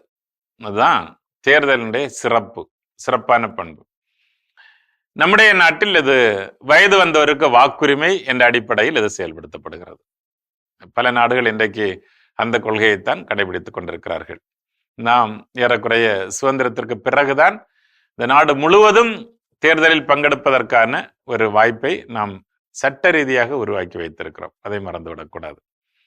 இது ஒரு ஒற்றை விரல் புரட்சி என்று நாம் தெளிவாக சொல்லலாம். நம்முடைய கைகளில் வைக்கப்படுகிற மை இந்த நாட்டினுடைய தலையெழுத்தை எழுதுகிறது. அதுதான் அதனுடைய அடையாளம். நம்முடைய கரங்களில் வைக்கப்படுகிற, நம்முடைய விரல்கள் வைக்கப்படுகின்ற இந்த மைதான் இந்த நாட்டினுடைய தலையெழுத்தை, எதிர்காலத்தை தீர்மானிக்கக்கூடியதாக இருக்கிறது. பாரதி கனவு கண்டது போல நாம் எல்லோரும் இந்நாட்டு மன்னர்களாக மாற்றுவதும் இந்த தேர்தல் தான். அதுக்கு அன்னைக்கு வரைக்கும் தான் எல்லா அரசியல்வாதிகளாக எந்த அரசியல்வாதியாக இருந்தாலும் சரி, எவ்வளவு பலம் படைத்தவராக இருந்தாலும் சரி, அன்றைக்கு வரைக்கும் ஐயா, அம்மா, அப்பா, அக்கா, அண்ணான்னு சொல்லுகிற நாள். அதுதான் காரணம், நாம் தான் மன்னர்கள் அப்படிங்கிறத நம்ம மறந்துடக்கூடாது. இதுதான் இந்தியராகிய நாம் என்பதை இணைத்து வைக்கிற பாலமாக இருக்கிறது. நாம் எல்லோரும் இந்த நாட்டில் ஏழை, பணக்காரன், கருப்பு, வெள்ளை, ஆண், பெண், உயர்ந்தவன், தாழ்ந்தவன், படித்தவன், படிக்காதவன், வெள்ளத்தோல், கருப்பு தோல், எல்லாரும் ஒருங்கிணைக்கிற ஒரு இடங்கிறது தேர்தல் மட்டும்தான். வேற எதுக்கும் இந்த நாட்டினுடைய திருவிழாக்கள் கூட அவ்வளவு ஒருங்கிணைப்பதில்லை. ஆனால் தேர்தல் என்பது காஷ்மீர் முதல் கன்னியாகுமரி வரை அனைவரையும் ஒருங்கிணைக்கக்கூடிய ஒரு இதாக இருக்கிறது. நாம் இந்தியராக உணர்வதற்கான ஒரு நாளாக அது அமைந்திருக்கிறது. இதுல பல நேரங்களில் நாம் பார்வையாளர்களாக இருந்து விடக்கூடாது, பங்கேற்பாளர்களாக மாற வேண்டும் என்பது தேர்தலும் ஒரு திருவிழா தான் இந்த நாட்டில். அப்படி வருகிற பொழுது நாம் என்னவோ நல்லா இருக்கு, போஸ்ட் நல்லா இருக்கு, கலர் போஸ்ட் இருக்குன்னு சொல்லிட்டு போயிடக்கூடாது. மாறாக நாம் தான் பங்கேற்பாளர்கள், நாம் தான் அதனுடைய தலையெழுத்தை தீர்மானிப்பவர்களாக இருக்க வேண்டும். அப்புறம் நம்ம பார்த்தோம்னா மனிதகுலம் சமத்துவத்தை உருவாக்குவதற்காக கண்டுபிடித்த மிக முக்கியமான முயற்சிகளில் ஒன்றுதான் இந்த தேர்தல்கள். நம்ம வெறும் வாய் வார்த்தைகளில், வாய் ஜாலங்களில் சமத்துவம், நம்ம எல்லாரும் சமமாயிட்டோம், ஒன்னாயிட்டோம் அப்படின்னு எல்லாம் சொல்லதுல எந்த அர்த்தமும் கிடையாது. அதை காங்கிரீட்டா ப்ரூவ் பண்ற இடம் தான் தேர்தல் களம், தேர்தல் இடம், தேர்தல் நாள். அன்றைக்கு நம்ம எல்லாரும் எப்படிப்பட்டவர்களாக இருந்தாலும் சரி ஒரே வரிசையில நின்று, ஒருவேளை சிலருக்கு மட்டும் பாதுகாப்பு காரணங்களுக்காக கொஞ்சம் முன்னாடி தனியா ஓட்டு போட்டுட்டு போவாங்களா இருக்கும். அந்த மாதிரி எல்லாரும் அதே வரிசையில நம்ம நின்று போக வேண்டியதான். சமத்துவத்தை உருவாக்குவதற்காக மக்களாட்சி தத்துவம் கண்டுபிடித்த ஒரு எளிய முறை இது. ஆனால் இதுலேயும் பார்த்தோம்னா பல இடங்களில் நம்முடைய மக்கள் இதை தோற்று போக செய்கிறார்கள். குறிப்பாக பல மாநிலங்களில், குறிப்பாக சென்னை போன்ற இடங்களில் எல்லாம் 50% மக்கள் ஓட்டு போட வருவதே இல்லை. இவர்களுக்கு என்ன பெயர் கொடுக்கலான்னா, இவர்கள் இந்திய நாட்டினுடைய விரோதிகள். ஏன்னா இந்திய நாட்டில் பிறந்திருந்தா, இந்திய நாட்டில் பிறந்து 18 வயசு ஆகியிருந்தா அவங்க கண்டிப்பாக ஓட்டு போட்டிருக்கணும். ஓட்டு போடலை அப்படின்னு சொன்னால் அவங்க சமூக விரோதிகள் தான். சமூகத்தினுடைய வளர்ச்சியின் மீது, சமூகத்தினுடைய அடிப்படை கட்டமைப்புகளின் மீது, சமூகத்தினுடைய மக்களாட்சி தத்துவத்தின் மீது, சமூக நடைபெற வேண்டிய திசையின் மீது, சமூகத்தின் மீது அக்கறை இல்லாதவர்களாக இருப்பவர்கள் தான் சமூக விரோதிகளாக இருக்க முடியும். கொலை செய்தவன், கொள்ளையில் ஈடுபட்டவன், குற்றம் செய்தவன் மட்டும் சமூக விரோதிகளாக இருக்க முடியாது. என்றைக்கு நாடு நல்ல நிலையை அடைவதற்கு தடையாக இருக்கிற இவர்களும் ஒரு விதத்தில் சமூக விரோதிகள் தான். அப்படி இல்லை அப்படின்னு சொன்னா, எனக்கு இதுல எல்லாம் நம்பிக்கை இல்லை அப்படின்னு பெருமையா சொல்லிக்கிற மனிதர்களும் இந்த நாட்டில் இருக்கிறார்கள். அது அவமானமான ஒன்றுதான். ஆனா அவங்க அப்படின்னா ஜனநாயகத்தை காப்பதற்கு என்ன வழிமுறைகளை செய்திருக்கிறார்கள் என்பதை அவர்கள் சொல்லணும். அதை சொல்லிட்டு என்ன செய்யணும், எனக்கு அதுல நம்பிக்கை இல்லை, அதனால நான் இப்படி செய்யறேன் அப்படின்னு சொல்லணும். அதனால ஜனநாயகத்தினுடைய தத்துவங்களை, அதனுடைய வேர்களை, அதனுடைய மதிப்பீடுகளை இந்த மண்ணிலே வேர்பிடிக்க செய்வதற்கு நாங்கள் இப்படி செயல்படுகிறோம் அப்படின்னு சொல்லி அவங்க நிரூபிக்கலாம். ஒருவேளை தேர்தலை தவிர இதோட மிக உயர்ந்த ஆயுதம் எங்களிடம் இருக்கிறது அப்படின்னு சொல்லிட்டு சொன்னாங்கன்னா அவங்க அதை நிரூபிக்கலாம். இல்லை அப்படின்னு சொன்னா நம்முடைய ஜனநாயகம் கொஞ்சம் கொஞ்சமாக அழிந்து போய்விடக்கூடிய அபாயம் இருக்கிறது. எனவே மக்களாட்சி தத்துவத்தின் மீது நம்பிக்கை கொண்டவர்களாக, நம்முடைய முன்னோர்கள் ரத்தம் சிந்தி நமக்காக உருவாக்கி தந்த சுதந்திரத்தை பாதுகாப்பதற்காக, நல்ல தலைவர்களை உருவாக்குவதற்காக, நம்முடைய குழந்தைகளுடைய எதிர்காலத்தை பாதுகாப்பதற்காக கண்டிப்பாக நாம் இந்த தேர்தல்களில் பங்கேற்க வேண்டிய கட்டாய கடமை நமக்கு இருக்கிறது என்பதை மறந்துவிடக்கூடாது. எனவேதான் தேர்தல்களை பற்றி நாம் விரிவாக பார்க்கிறோம். தேர்தல்களின் படி எப்படி இந்த நாட்டை புதிதாக கட்டமைப்பது என்பதை பற்றி நாம் பார்க்க இருக்கிறோம். இந்த நிகழ்வில் இணைந்தமைக்காக உங்கள் அனைவருக்கும் இதயபூர்வமான நன்றி. அருமையான இந்தியராகிய நாம் பகுதி பார்த்துட்டோம். அதோட இன்னைக்கு நம்ம பேசிட்டு இருக்கிறோம் கடவுள் வணக்கம் நிகழ்ச்சியில் ஒரு கணவன் மனைவியாக இணைந்து கடினமான தருணங்களை கடந்து வெற்றி பெறுவதற்கு தெரிந்து வைத்திருக்க வேண்டிய விஷயங்கள் என்னென்ன அப்படின்னு பேசிட்டு இருக்கோம். அதில் அடுத்ததான் என்ன சொல்றாங்க, ஒருவர் மற்றவர்களுடைய வீக்னஸை தெரிந்திருக்க வேண்டும். அதே மாதிரி அதை புரிந்து கொள்ளவும் வேண்டும். இதெல்லாம் சின்ன விஷயம். கருப்பாம்பூச்சிக்கு போய் பயப்படுறியா, அது அவங்களோட வீக்னஸா இருக்கலாம். பள்ளிக்கு போய் பயப்படுறேன்னா ஓகே, அது அவங்களோட வீக்னஸா இருக்கலாம். சும்மா சின்ன விஷயமா இருந்தா கூட ஓகே, இதுதான் அவங்களுடைய விஷயம் அப்படின்னா நம்ம அதை புரிந்து கொண்டு அதற்கேற்றாற்போல் அவர்களே அனுசரிக்க வேண்டும். எனவே எனக்கு மட்டும் இல்லை, பல கணவர்களுக்கு இருக்கக்கூடிய ஒரு ஆச்சரியமான ஒரு விஷயம் என்ன அப்படின்னு பார்த்தீங்கன்னா, இந்த 5 அடி உருவத்திற்கு பயப்படாத மனைவிமார்கள் இத்தனோண்டி இருக்கக்கூடிய ஒரு கரப்பாம்பூச்சிக்கும் இத்தனோண்டி இருக்கக்கூடிய ஒரு பள்ளிக்கும் பயப்படுறது மட்டும் சரியான கேள்வி. இவ்வளவு நாள் ஒரு பெண்கள் இதெல்லாம் யோசிச்சிருக்க மாட்டாங்க. ஆனா இப்ப சிந்திப்பாங்க, ஆமா 5 அடி உயரம் உள்ள ஒரு பெரிய உருவத்தை பார்த்து நம்ம பயப்பட இத்தனோண்டி பூச்சிக்கும் பள்ளிக்கும் ஏன் பயப்படுறோம்? எனக்கு இந்த கேள்வி ரொம்ப நாளாவே உண்டு. எல்லாரும் வீடுகளே இருக்கக்கூடிய ஒரு சாதாரண விஷயம். நகைச்சுவையாக சொல்லப்பட்டாலும் சரி, இந்த அண்டர்ஸ்டாண்டிங் த வீக்னஸ் அப்படின்னு சொல்றது எதை அப்படின்னா, இன்னொருத்தரோட என்னுடைய மனைவியோட வீக்னஸ், என்னுடைய கணவருடைய வீக்னஸ் என்னன்னு தெரிஞ்சுட்டு அதை குத்தி காட்டுவதற்கோ, அதை சொல்லியே மீண்டும் அவர்களை காயப்படுத்துவதற்கோ கிடையாது. என்னுடைய கணவர் கோவப்படுவாருங்க, அது அவருடைய வீக்னஸ். ஆனால் அடுத்த செகண்டை என்ன பண்ணுவார், என்னை சமாதானம் செய்வார். அடுத்த செகண்டே என்னுடைய நல்ல உறவை என்ன பண்ணுவார், ஏற்படுத்திக் கொள்வார். ஸோ அந்த ஒரு புரிதல், அதைத்தான் என்ன பண்ணணும், அந்த வீக்னஸ் அண்டர்ஸ்டாண்ட் பண்ணி வச்சுக்கணும். என்னுடைய மனைவி சில நேரங்கள் எதுவுமே புரியாமல் என்ன பண்ணிடுவா, பட்டுன்னு பேசிடுவோம். ஆனால் அதுக்கப்புறம் தான் உட்காந்து யோசிச்சு, ஓகே இது நான் பேசுனது சரி, இது தவறுங்கிறத அவருக்கு பிரித்துணர தெரியும். அதுதான் அண்டர்ஸ்டாண்டிங் த வீக்னஸ். அப்போ இந்த மாதிரியான ஒரு புரிதல் இருக்கின்ற பொழுது நிச்சயமாக கணவன் மனைவியாக இணைந்து வெற்றி பெற முடியும். இன்னும் தொடர்ந்து பேசுவோம். இப்ப அடுத்த பகுதி பார்க்கலாம்.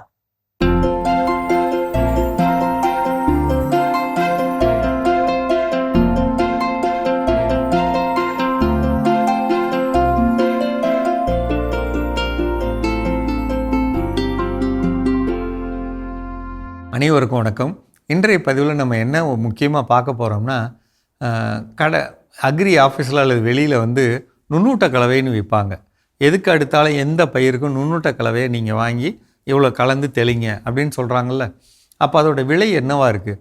ஒரு பேக்கெட் வந்து குறைஞ்சபட்சம் 200 ரூபாயிலேருந்து 1000 ரூபாய் வரலன்னு சொல்கிறாங்க. அதை இயற்கை முறையில் எப்படி தயாரிக்கலாம்? 200 லிட்டர் ட்ரம், அதில் 100 லிட்டர் தண்ணி வச்சுக்கோங்க. அதில் ஆன்லைனில் அதில் வேஸ்ட் டீகம்போசர் அப்படிங்கிற பாட்டில் வச்சுருப்பாங்க. 60 ரூபாங்க அந்த பாட்டில். அதை உள்ளே போட்டுக்கிட்டிங்கன்னா அது கூட 2 கிலோ நாட்டு சர்க்கரை. அப்போ 100 லிட்டர் தண்ணி, ஒரு பாட்டில் வேஸ்ட் டீகம்போசர், 2 கிலோ நாட்டு சர்க்கரை, இதை கலந்து வச்சுக்கிறோமா? மூடி போட்டுறணும். 3 நாள் தரக்கூடாது. அடுத்த 4 நாட்களுக்கு மூடிய ஒரு தடவை திறந்து மூடுறோம். எதுக்காக? அதில் மேலே உற்பத்தி ஆகிற அந்த வாயுக்கள் வெளியே போகிறதுக்காக. அப்போ 3 நாள் மூடி இருக்கோம், 4 நாள் திறக்கிறோம். இது மூடி வச்சோம்னா 7 நாளில் இது ரெடி ஆகும். ரைட்டுங்களா? இந்த ரெடியான இந்த திரவத்தில் இங்கே பாருங்கள், பயறு வகை பயிர்கள் 2 அல்லது 4 பயிர், உளுந்து, பச்சை பயிறு, தட்டை பயிறு, கொள்ளு, எண்ணெய் வித்துக்கள், நிலக்கடலை, எள்ளு, அடுத்து தானியம், ரொம்ப முக்கியமாக கேழ்வரகு, ராகின்னு சொல்லுவாங்களே, கேழ்வரகு, சாமை, குதிரைவாளி, திணை, இது எல்லாமே ஒவ்வொரு கிலோ அல்லது முடிஞ்சால் 2 கிலோ, மொத்தம் 10 பொருள் சொன்னேன். இதை அரைச்சிங்கன்னா மாவாகும். இந்த மாவை என்ன செய்யணும்னா, ஒரு துணி பைக்குள்ளே போட்டு அல்லது சாக்கில் போட்டு கட்டி அந்த 100 லிட்டருக்குள்ளே இறக்கிடணும்.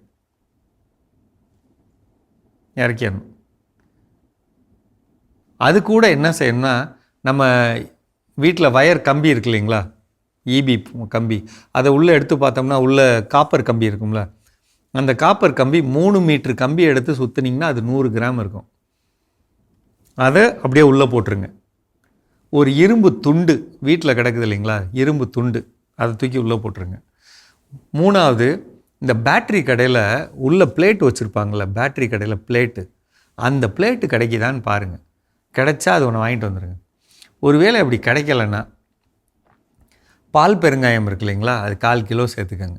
இப்போ இதெல்லாம் கலந்து உள்ளே வச்சு விட்டுருங்க. 21 நாளுங்க. அந்த தண்ணி பார்த்திங்கன்னா அப்படியே கொலன்னு ஆகிடும். இந்த 100 லிட்டரை இன்னொரு ட்ரம்மில் வடிச்சிட்டு இந்த பொருள்கள் இருக்கு இல்லைங்களா, இதில் திருப்பியும் 100 லிட்டர் தண்ணி ஊற்றி அந்த வேஸ்ட் டீகம்போசரை சேர்த்து 2 கிலோ நாட்டு சர்க்கரை போட்டுருங்க. இது தனியாக இருக்கட்டும். உள்ளே இருக்க மாவு மாறாது, இந்த பொருள்கள் மாறாது. எத்தனை தடவை? 5 தடவை. ஒரு தடவை செலவு பண்ணோம்னா 5 தடவை. இப்போ நம்ம ஏற்கனவே அதுலேருந்து 100 லிட்டர் எடுத்துட்டோம் பார்த்தீங்களா. இந்த 100 லிட்டருமே இதுலேருந்து 5 லிட்டர் எடுக்கலாம். 200 லிட்டர் தண்ணிக்கு 5 லிட்டரு அல்லது 10 லிட்டரு, என்னால் முடியும்னா 10 லிட்டரு அப்படி கலந்து தெளிக்கலாம். அப்போ 100 லிட்டரில் 5 லிட்டர் எடுத்துட்டேன், திருப்பி அடுத்த தடவை 5 லிட்டரு, இப்படி எடுக்க 20 தடவை யூஸ் பண்ணலாம். ஒரு தடவை எடுக்கிறது. இது மாதிரி நம்ம 5 தடவை தயார் பண்ண போகிறோம். ஓகேங்களா? நான் சொன்னதை திருப்பி சொல்கிறேங்க. 100 லிட்டரில் வேஸ்ட் டீகம்போசர் போட்டுக்கிறோம். அதில் இந்த மாவுகள்லாம் போட்டதை 10 கிலோ உள்ளே போட்டுறோம். காப்பர் கம்பி, இரும்பு துண்டு, பேட்டரியோட பிளேட்டு போட்டோமா, 21 நாள் ஊற வச்சோமா, அதை வடித்து எடுத்து பயன்படுத்துறதுக்கு எடுத்துட்டோமா, திருப்பியும் அதில் தண்ணி ஊற்றி வேஸ்ட் டீகம்போசர் போட்டு திருப்பி தயார் பண்ணுறதுக்கு வச்சிடறோம். இது 2வது தடவை. இங்கே எடுத்து வச்சது நம்மகிட்ட இருக்கும். இதை வந்து எந்தெந்த பயிர்களுக்கு உபயோகப்படுத்தலாம்? மலைத்தோட்டத்தில் இருக்க ஏலப்பயிர், மிளகு, மலையில் இருக்கக்கூடிய பயிர்கள், அவகோடா, லிச்சி, ஆரஞ்சு, இது மாதிரி பயிர்கள். இதில் என்ன இருக்குது? நீங்கள் மைக்ரோ நியூட்ரியன்ட்டுன்னு சொல்லி நுண்ணூட்ட கலவைன்னு கொடுக்குற எல்லா நுண்ணூட்டமும் இதுக்குள்ளே இருக்குது. செஞ்சு பாருங்கள். சந்தேகம் இருந்தால் இதோட விளக்க பதிவுக்கு கீழே நம்பரில் கேளுங்க, நான் சொல்கிறேன். சரிங்களா? மீண்டும் சந்திப்போம். மிக சிறப்பான உழவும் உயர்வும் பகுதி நம்ம பார்த்துட்டோம் ஜோ. அடுத்ததாக கணவன் மனைவி இணைந்திருந்தால் நிச்சயமாக அவங்க ஒரு வெற்றியின் பயணத்தில் அவங்க வெற்றி பெற முடியும்னா அடுத்தது நம்ம என்ன செய்யணும்? ஸோ அடுத்ததாக என்ன தெரிஞ்சிருக்கணும், என்ன செய்யணும் அப்படின்னு சொல்கிறாங்கன்னு பார்த்தீங்கன்னா, ஏற்கனவே சொன்னோம், ட்ரஸ்ட் வித்தவுட் டவுட். ஒருத்தர் இன்னொருத்தர் என்ன பண்ணணும், முழுமையாக எந்தவித சந்தேகம் இல்லாமல் நம்ப வேண்டும். அதுபோல் இன்னொருத்தவங்க மற்றவங்க மேலே என்ன பண்ணணும், ஃபெய்த். அந்த ஃபெய்த் அப்படிங்கிறதுக்கு சரியான வார்த்தை விசுவாசம், என்ன வேணாலும் நம்ம என்ன பண்ணலாம் வச்சுக்கலாம். என்ன அப்படின்னா, ஒரு இக்கட்டான சூழலிலும் கூட இதிலிருந்து அவரால் என்ன பண்ண முடியும், உருவாக்க முடியும். ஒன்றும் இல்லாத நிலையிலும் இருந்து கூட ஒரு பெரிய மாட மாளிகையை கட்டி எழுப்ப முடியும். என் கணவரால் முடியும், என் மனைவியால் முடியும், அவங்க என் கூட இருந்தால் இது நடக்கும் அப்படிங்கிற ஒரு உணர்வு, அந்த உணர்வை மேலோங்கி இருக்க செய்ய வேண்டும். அப்போ நம்ம கையில 10 பைசா இல்லைனாலும் சரி, நான் தான் ஏற்கனவே தொடக்கத்தில் சொல்லுவேன், வாழ்க்கையில வந்து 0ல ஸ்டார்ட் பண்ணாலும் சரி, மைனஸ்ல ஸ்டார்ட் பண்ணாலும் சரி, ஒரு 8 அடி முன்னோக்கி பாய்வதற்கு 4 அடி பின்னோக்கி வரல எனக்கு தப்பே கிடையாது. ஸோ அப்போ அந்த ஒரு இணைந்து நான் பின்னோக்கி வந்து மீண்டும் முன்னோக்கி செல்வதற்கு நான் ஒருத்தர் மேல வச்சிருக்கக்கூடிய ஒருத்தர் நம்பிக்கை, விசுவாசம், அது வந்து ரொம்ப ரொம்ப முக்கியம். பல நேரங்களில் என் கணவருக்கு ஒண்ணுமே தெரியாது அப்படின்னு சொல்லுவதோ, இல்லை என் மனைவிக்கு ஒண்ணுமே தெரியாது அப்படின்னு சொல்வதோ எதற்கு சமம் அப்படின்னு பார்த்தீங்கன்னா, அதாவது ஒரு விஷயம் சொல்லுவாங்க, ஒரு பெண் தன் கணவனை அடக்க நினைக்கும் பெண் அந்த கணவனை அடக்கி அவனை ஒரு அடிமையாக்கி அடிமையின் மனைவியாக வாழ்கின்றார். அதே வேளையில் ஒரு பெண் தன் கணவனை அரசனாக்க நினைத்து அவனை அரசனாக்கி அரசனின் அரசியாக வாழ்கிறார். இது அப்படியே கணவனுக்கு என்ன பண்ணும், பொருந்தும். ஸோ இங்க நம்ம அடிமையாக்க விரும்புகிறோமா நம்முடைய லைஃப் பார்ட்னரை, இல்லை அரசியோ அரசனாவோ ஆக்க விரும்புகிறோமா அப்படிங்கிறது இந்த நம்பிக்கை, விசுவாசத்தை அப்படிங்க கொண்டிருக்கக்கூடிய நம்முடைய கரங்களில் தான் இருக்கின்றது. கண்டிப்பா சிந்திப்போம், இன்னும் தொடர்ந்து பேசுவோம். இப்ப அடுத்த பகுதி பார்க்கலாம்.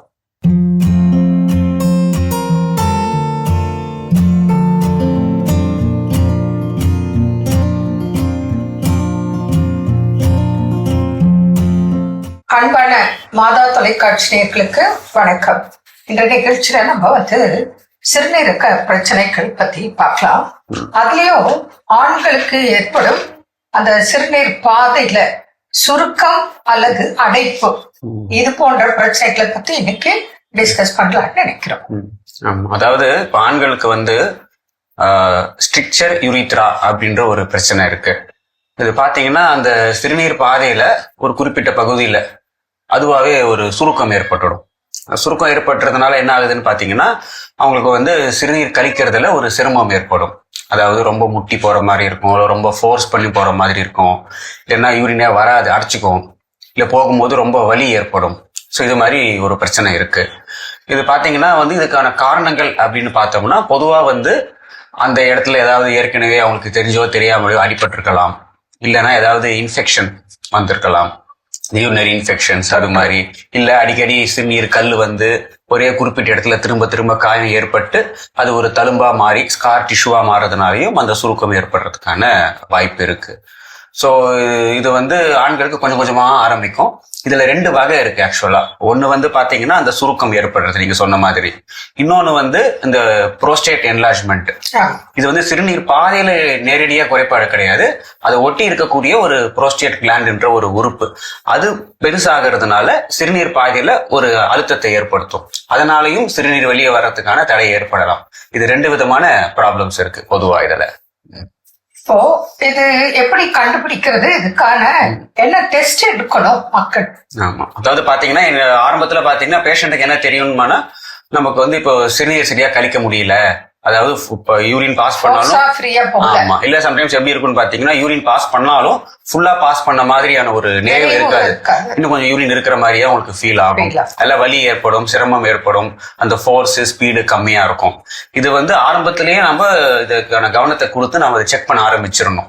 ஏன்னா இது நம்ம சின்ன பிரச்சனை தானே விட்டுட்டோம்னா யூரினரி இன்ஃபெக்ஷன் ஏற்படுறதுக்கான வாய்ப்பு இருக்கு. அது பிளாடர் லெவல்ல மட்டும் இல்லாம நாளடைவுல அது கிட்னிக்கும் போறதுக்கான வாய்ப்பு இருக்கு. ஸோ கிட்னில இன்ஃபெக்ஷன் வந்துருச்சுன்னா அது ரொம்ப பெரிய சிக்கல். அதனால இது மாதிரி பிரச்சனைகள் வந்துச்சுன்னா உடனே மருத்துவர் அணுகி அதுக்கான ஃபர்ஸ்ட் டெஸ்ட் எடுக்கணும். சாதாரணமா பாத்தீங்கன்னா யூஎஸ்ஜி அப்டாமின் முதல் டெஸ்ட், அதுல வந்து அந்த புரோஸ்டேட் என்லார்ஜ்மெண்ட் இருக்கா இல்லையா அது தெரிய வந்துடும். அதுக்கு அடுத்ததா பாத்தீங்கன்னா நம்ம வந்து யூரோஃப்ளோமெட்ரி இருக்கு, அதே போல ஃபிளெக்சிபிள் சிஸ்டோஸ்கோப்னு இருக்கு. இந்த மாதிரி டெஸ்டஸ் மூலமா வந்து நம்ம என்ன மாதிரி பிரச்சனை அப்படின்னு பார்த்துட்டு அதுக்கு ட்ரீட்மெண்ட்டை நம்ம பிளான் பண்ண முடியும். இப்ப இதுக்கு அறுவை சிகிச்சை தான் ஒரு தீர்வா? அதாவது பாத்தீங்கன்னா பொதுவா இந்த ஸ்ட்ரிக்சர் யூரித்ராக்கு வந்து ஒன்று மேனுவல் டைலேட்டேஷன், கத்தீட்டர் போட்டு பேஷண்ட்டே அதாவது அதை டைலேட் பண்ண வேண்டியதாக இருக்கும். அது வந்து பேஷண்ட்டுக்கே ரொம்ப சிரமமாக இருக்கும், வலி ஏற்படும், ரொம்ப கஷ்டமாக இருக்கும்.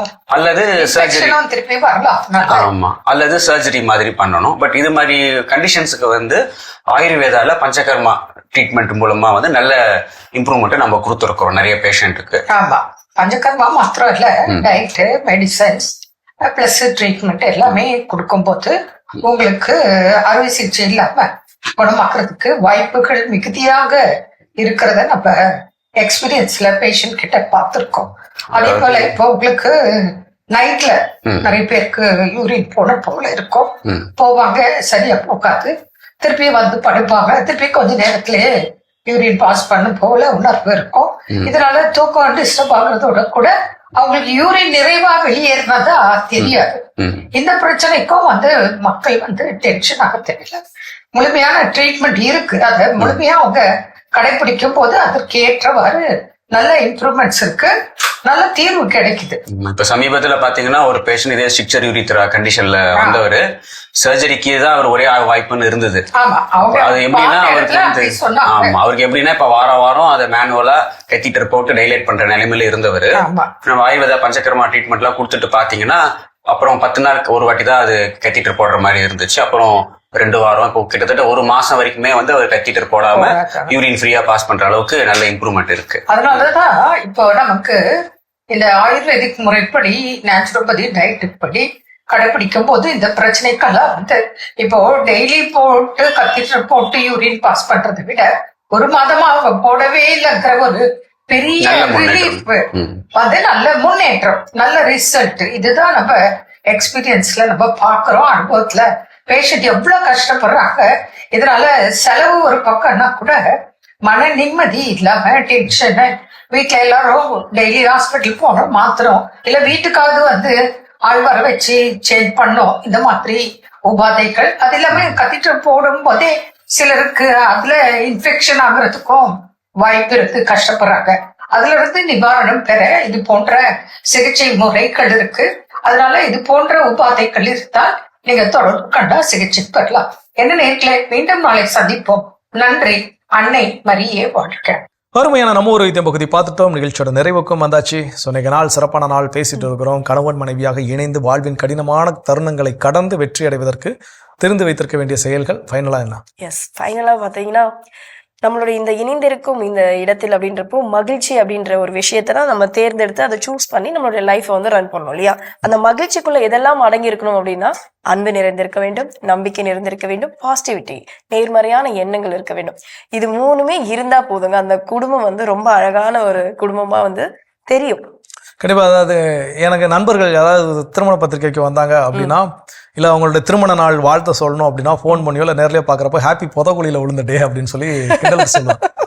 ஸோ கிண்டலுக்காக சொல்லக்கூடிய விஷயங்கள். ஆனால் நிறைய நேரங்கள் நம்ம என்ன பண்ணுறோம் அப்படின்னா அதை உண்மையாக்கி விடுகின்றோம். என்னன்னா, எனக்கு கல்யாணத்துக்கு முன்னாடி என்னமோ ரொம்ப சந்தோஷமாக இருந்த மாதிரியும் திருமணத்துக்கு பிறகு தான் வாழ்க்கையோட சுதந்திரங்கள் இன்பங்கள் எல்லாம் பறிக்கப்பட்டு விட்டது போன்ற ஒரு உணர்வு. ஆனால் அது உண்மையில் அப்படி கிடையவே கிடையாது. திருமண வாழ்க்கை என்பது நாம் தேர்ந்தெடுக்கக்கூடிய ஒரு மகிழ்ச்சியான ஒரு வாழ்க்கை. அப்போ அந்த மகிழ்ச்சியை நீடித்திருக்க செய்வது யாருடைய கரங்களில் இருக்குது அப்படின்னு பார்த்தீங்கன்னா நம்ம ஒவ்வொருத்தருடைய கரங்களில் தான் இருக்குது. அந்த வகையில் அந்த மகிழ்ச்சி எப்படிப்பட்டதாக இருக்க வேண்டும்? நீங்கள் சொன்ன மாதிரி அன்பு நிறைந்ததாக, நம்பிக்கை நிறைந்ததாக, நன்றி உணர்வு நிறைந்ததாக, பாசிட்டிவிட்டியாக. சில நேரங்கள் திருமண வாழ்க்கை பற்றி சொல்லுங்கன்னா அதை என்னத்தங்க போய் சொல்ல அப்படின்னு நினைச்சா நம்ம முதலே பாசிட்டிவிட்டி என்ன நம்மகிட்ட இல்ல. அப்போ நேர்நிலையான எண்ணம் என்கிட்ட இல்லைன்னா நேர்நிலையான வாழ்க்கை என்கிட்ட என்ன பண்ணாது, இருக்காது. ஸோ என்னுடைய வாழ்க்கை எப்படிப்பட்டதாக இருந்தாலும் அதை சரியாக மாற்றிக்கொள்ளக்கூடிய மிகப்பெரிய பொறுப்பு நம்முடைய கரங்கள்ல இருக்குது. அதுல இந்த பாசிட்டிவிட்டிக்கு மிக முக்கியமான பங்கு இருக்கிறது. அப்போ இந்த திருமண வாழ்க்கை குறித்த பாசிட்டிவிட்டி கணவனுக்கும் மனைவிக்கும் இருக்கின்ற பொழுது அவருடைய வாழ்க்கை மகிழ்ச்சி நிறைந்ததாக இருக்கும். அந்த மகிழ்ச்சி அவர்கள் விரும்பக்கூடிய வெற்றி என்ன பண்ணும், பெற்றுத்தரும். சிறப்பான நாள், சிறப்பான சிந்தனை. இந்த மகிழ்ச்சியோடு இன்னைக்கு யார் யார் திருமண நாள், பிறந்த நாள் கொண்டாடுறாங்க பார்க்கலாம்.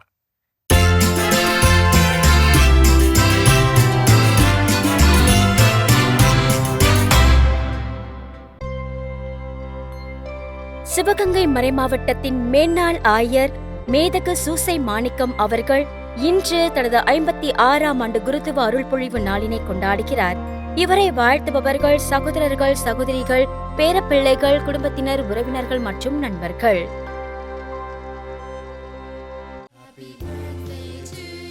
தியோ பென்னட் இன்று தனது 3ஆம் ஆண்டு பிறந்த நாளினை கொண்டாடுகிறார்.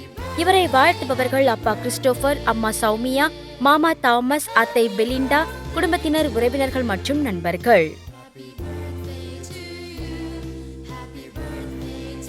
ஏஞ்சல் பிரின்ஸ் ரியான் இன்று தனது 1ஆம் ஆண்டு பிறந்த நாளினை கொண்டாடுகிறார். இவரை வாழ்த்துபவர்கள் அப்பா தாவூத், அம்மா அமுல்யா மோனிகா, தாத்தா பாட்டி ஜார்ஜ், வில்லியம், மாமா அருண், மாமி ஜோஸ்னா, சகோதரர்கள் பிரிட்டோ, ஜோயல், ஜோஷ்வா, சகோதரிகள் நான்சி, லீமா, ஷெர்லி, ஜெனிஃபர், குடும்பத்தினர், உறவினர்கள் மற்றும் நண்பர்கள். சிறப்பான விழாக்களும் இன்றைய நாளில் யாரெல்லாம் விழா கொண்டாடுறாங்களோ அவங்க எல்லோருக்குமே நம்முடைய வாழ்த்துக்களை தெரிவிச்சுக்கலாம். அவங்களுக்கான சிறப்பான இறையாசிர் காத்துட்டு இருக்கு, பார்க்கலாம்.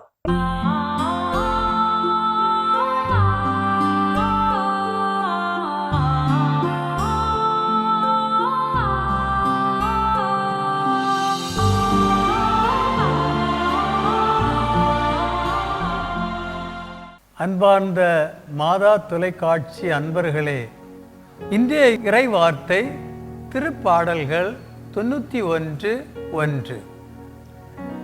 உன்னதரின் பாதுகாப்பில் வாழ்பவர் எல்லாம் வல்லவரின் நிழலில் தங்கியிருப்பர். மனித வாழ்வில் பாதுகாப்பு என்பது மிக மிக முக்கியம். இவ்வுலகில் எல்லா மனிதரும் பாதுகாப்பாய் வாழ பல முயற்சிகளை செய்கின்றனர். ஆனால் அந்த பாதுகாப்பு உறுதியானதா, நிலையானதா என்று உறுதியாக நம்மால் சொல்ல முடியாது. ஆனால் உன்னத கடவுளின் பாதுகாப்பில் வாழ்பவர் அவரின் நிழலில் தங்கி இளைப்பாறுவார்கள். கடவுள் வல்லமை மிக்கவர். அவரோடு இணைந்து வாழ்பவர் அவரின் பாதுகாப்பை பெறுவது உறுதி. எல்லாவற்றையும் செய்ய வல்ல கடவுளை நம்புவோம். அவரின் பாதுகாப்பில் அன்றாடம் வாழ்ந்திடுவோம். இந்த நாள் இறை ஆசீரின் நாளாய் அமையட்டும்.